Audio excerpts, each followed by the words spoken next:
Enfin, il court après différents thèmes et en même temps, c'est quand même lui qui aujourd'hui, à chaque fois, crée l'agenda, si vous voulez. C'est-à-dire que le voile, la laïcité, Jean-Christophe. Oui, enfin la laïcité, non, pas tout à fait. Je pense que le débat sur l'identité, parce qu'il ne s'agit pas simplement de l'affaire, on est sûr, ça faisait partie des débats qu'il lance dans une démarche de marché, en gros. Il sait qu'il y a un marché politique là-dessus.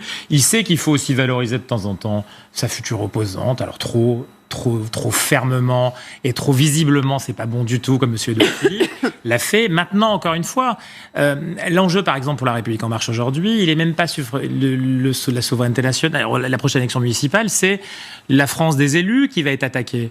C'est les élus qui vont attaquer.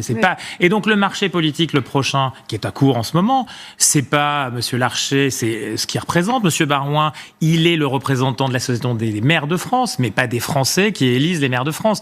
Et donc finalement, celui qu'il serait censé défendre, et là où il y a un risque d'ailleurs de départ en masse pour les Républicains comme pour le PS, c'est ce qu'il en reste. Parce qu'on parlait de mort cérébrale pour l'OTAN tout à l'heure, on est quasiment à ça pour le PS et les Républicains, c'est pas très loin. Donc si vous voulez, en l'occurrence, le vrai marché politique d'Emmanuel Macron pour l'année qui vient, ce n'est pas les Français.